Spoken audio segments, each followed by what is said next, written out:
Yang kedua itu tabel distribusi frekuensi data berkelompok. Ciri-ciri dari tabel distribusi frekuensi data berkelompok, ini dia tuh ada intervalnya. Jadi contohnya seperti tabel ini, tabel data tinggi badan. Jadi tabel data tinggi badan ini ada intervalnya nih 150 sampai 154. Maksudnya ini bukan di antara seperti kita biasanya belajar di himpunan, tapi 150 sampai 154 berarti ini mencakup 150, 151, 152, 153, 154 gitu. Sama 155 sampai 159 berarti juga 155, 156, 157, 158, 159 gitu. Ini frekuensinya. Pokoknya cirinya itu dia ada intervalnya gitu.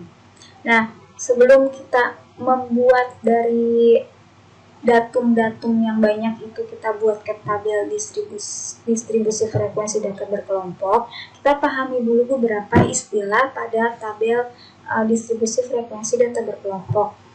Yang pertama itu ada yang disebut dengan kelas. Ya, jadi ada yang disebut dengan kelas. Kelas itu yang mana? Kelas itu nih yang ada di setiap barisnya ini. Jadi 150 sampai 154 ini kita sebut kelas pertama nih. Ini kita sebut kelas pertama, kelas ke-1. 155 sampai 159 ini kita sebut kelas kedua. Tuh, 160 maksudnya yang ini ya nih. Intervalnya itu yang disebut. Jadi 160 sampai 164 ini kita sebut kelas ketiga. Yang ini kita sebut kelas keempat. Jadi kalau pada tabel ini, tabel contoh ini terdapat 4 kelas. Ya, jadi ini ada 4 kelas. Terus ada lagi yang disebut dengan batas kelas.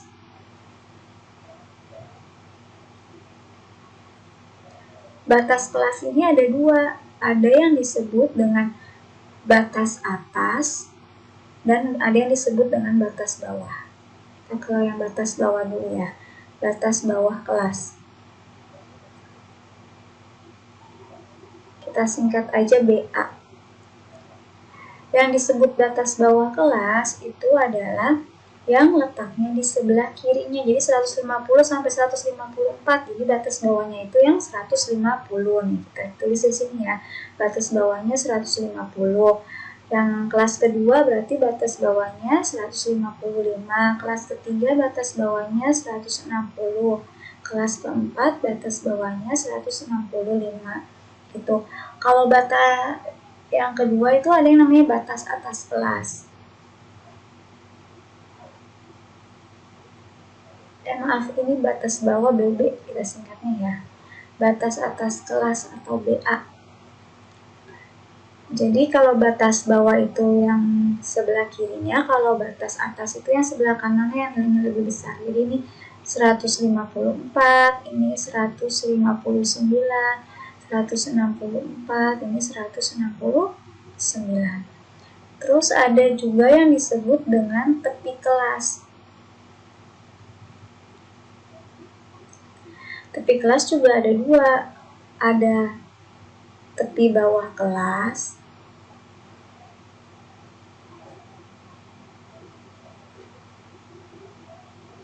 Ada yang disebut dengan tepi atas kelas.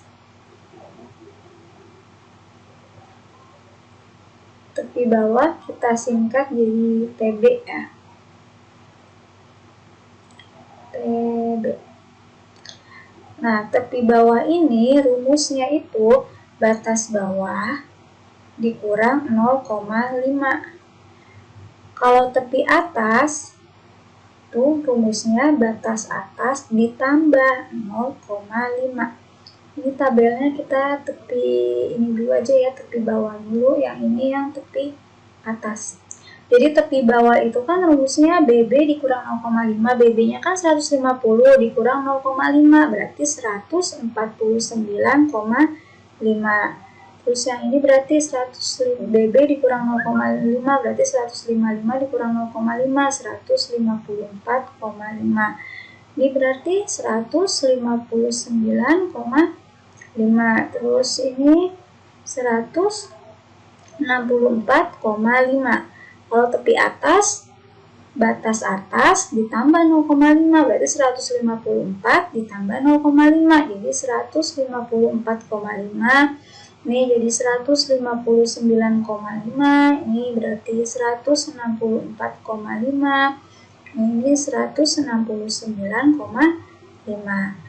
Nah, terus selanjutnya ada lagi istilah titik tengah.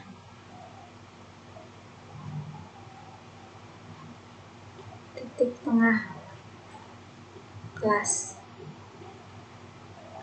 Nah, kita singkat ini ya, T, titik tengah. Nah, titik tengah ini rumusnya itu batas bawah ditambah batas atas dibagi 2. Jadi kalau titik tengah kelas yang pertama berarti 150 tambah 154 dibagi 2. Berarti 150 tambah 154 berapa? 304 dibagi 2 berarti 152. Ini berarti sama 155 tambah 159 dibagi 2. Jadi 157. Jadi tinggal dimasukin aja rumusnya. Ini berarti 162, ini jadi 167. Jadi masukin rumusnya ini aja. Gitu ya. Nah, selanjutnya ada lagi yang disebut dengan panjang kelas.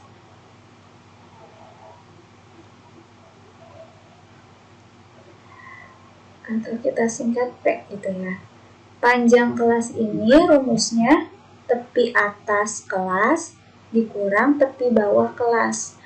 Panjang kelas ini sama semua, jadi mau kelas yang pertama, kedua, ketiga, keempat itu panjang kelas itu selalu sama. Jadi kita boleh menggunakan tepi atas atau tepi bawah kelas yang manapun gitu. Misalnya ini contohnya yang kita pakai yang kelas pertama ya, tepi atasnya kan tadi kita udah dapat 154,5.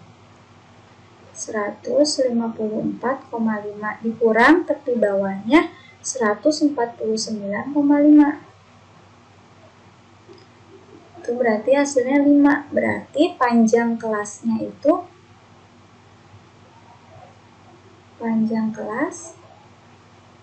pada tabel contoh ini adalah 5.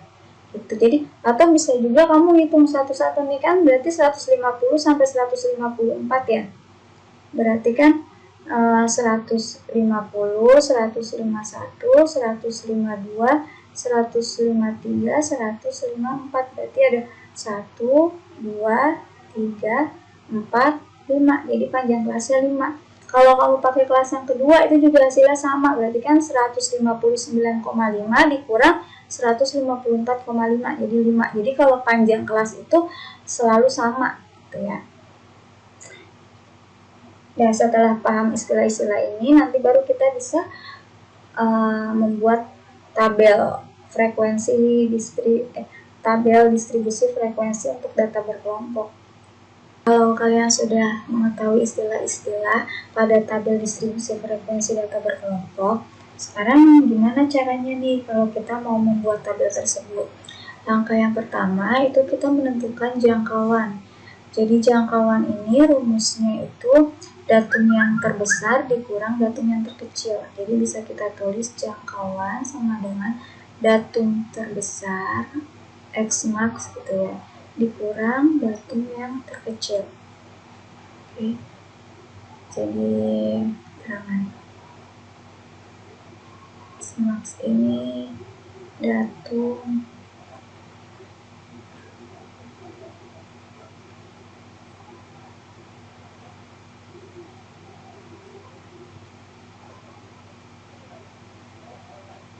gitu ya.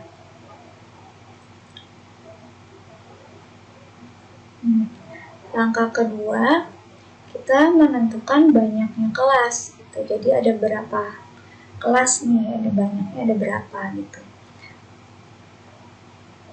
Di sini kita pakai rumus ini, jadi banyaknya kelas itu 1 ditambah 3,3 dikali log n.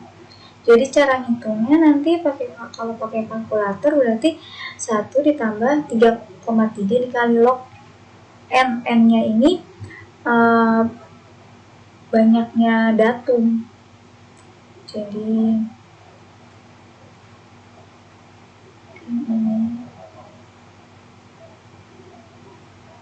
banyak datum. Atau sama aja ini jumlah frekuensinya.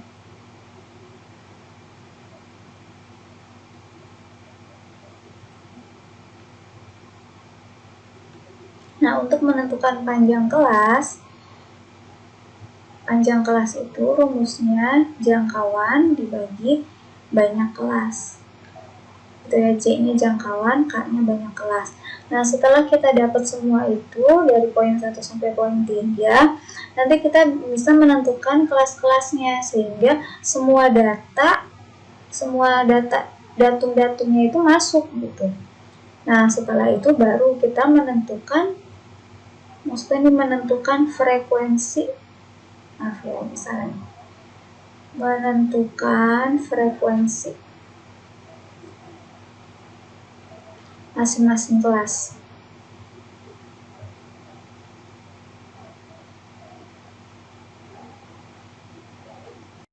Selanjutnya ini contoh membuat tabel distribusi frekuensi data berkelompok.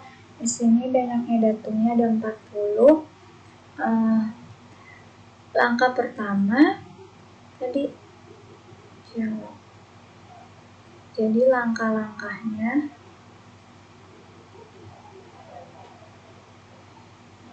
yang pertama kita harus menentukan jangkauan.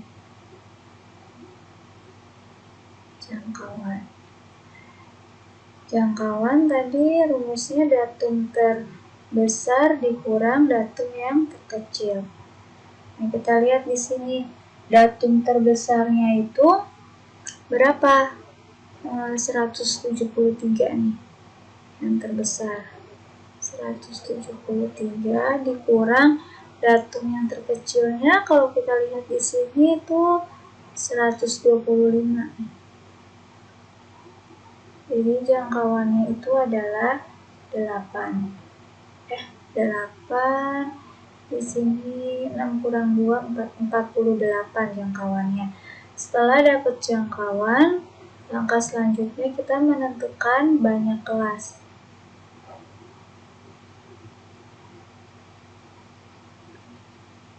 Atau K. Berarti K itu kan 1 ditambah 3,3 log N. N-nya ini banyaknya datum. Jadi 1 tambah 3,3 log 40. Ini karena banyaknya datum nih ada 40. Nah, kita hitung saja. Itu menggunakan kalkulator nanti didapatlah hasilnya 6,287. Ini dibulatkan ya. Nah, setelah itu kita cari panjang kelas.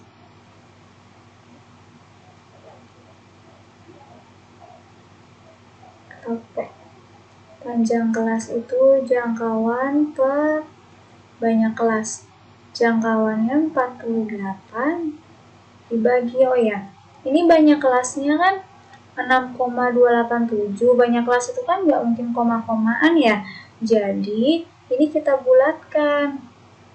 Kita bulatkannya itu selalu ke atas, walaupun kalau dalam aturan yang biasa itu ya pembulatannya itu biasanya kan pembulatannya jadinya dibulatkan jadi 6 gitu ya. Tapi untuk membuat tabel distribusi frekuensi data berkelompok ini, kita pembulatannya ke atas. Jadi kalau 6,287 ya dibulatkannya jadi 7. Jadi selalu bilangan bulat ya, karena banyak kelas nggak mungkin koma-komaan dia. Jadi di sini K-nya ini 7. Ini 6,857 nih kita hitung. Nah, ini juga sama, panjang kelas itu nggak mungkin koma-komaan kan, jadi kita bulatkan lagi. Nah, tadi pembulatannya itu selalu di atas, gitu. Jadi kalau 6,857 ya dibulatkannya jadi 7. Nah, setelah itu, langkah keempat, kita menentukan interval kelasnya. Jadi kalau kita lihat di sini kan yang terkecilnya 125, yang terbesar 173.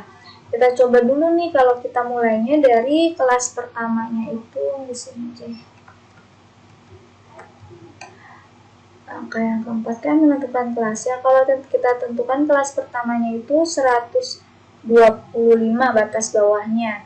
Sampai kan udah tahu nih jangkauan panjang kelasnya itu 7, berarti tinggal 125, 126, 127, 128, 129, 130, 131 kan.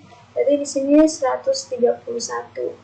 Ini kelas yang pertama. Kelas yang keduanya berarti dari 132, panjang kelasnya 7 ya. Berarti di sini jadi berapa? 138. Ini jadi 139 sampai sama panjang kelasnya 7. Pokoknya semuanya panjang kelasnya itu 7. 145. Ini jadi 146 sampai berapa? 152.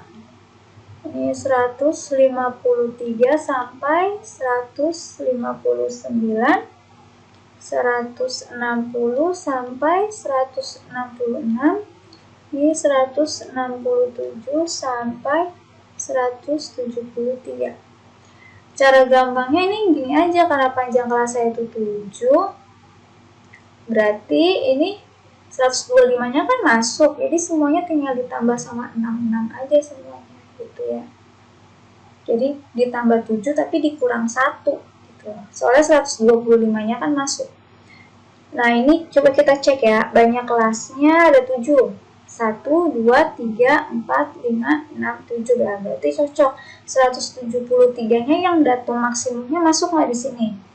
Oh, masuk di sini. Berarti masuk di interval 167 sampai 173 kan? Berarti boleh nih, gitu. Selanjutnya, kita tentukan frekuensi pada masing-masing kelas.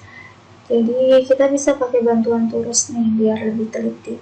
Jadi, kalau 125 sampai 131 berarti 125-nya ngikut 131-nya juga ya. 136 berarti jatuhnya sini kan. Kita ke samping aja ya. 165 sini. 152 ini 133, 147, 136, 147, 159, 138, 156, 148, 140, 146, 149, 153, 144, 167, 125, 134, 167. Nah, baris yang ketiga 173, 125, 154, 168, 148, 173, 143,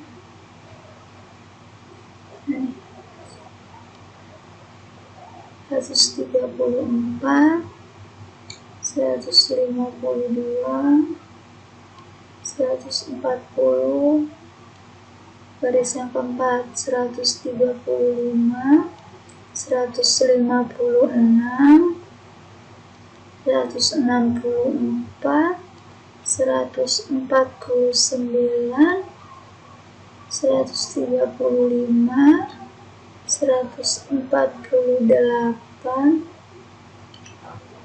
152, 150,